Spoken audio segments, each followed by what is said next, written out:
So who invented the internet? Never mind who did. The internet certainly is a phenomenal revolution. You can hardly be competitive or succeed in the world today in anything without it. Everybody is on it.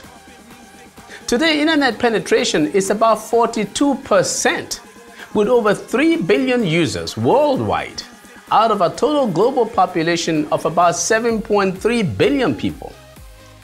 This compares to a mere 0.4% penetration in 1994, when out of a global population of about 5.6 billion, only around 25 million people were on the internet.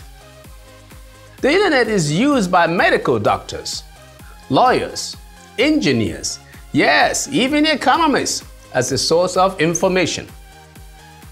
Literally everything you want or don't even want is on the internet. And this is where the problem even starts.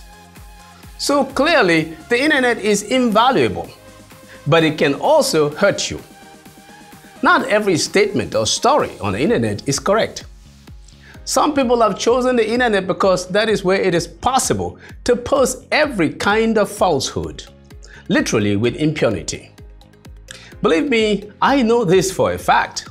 All kinds of nondescript people can publish every manner of rubbish against you on the internet. If you are doing research, watch out. The data reported on the internet may not be correct.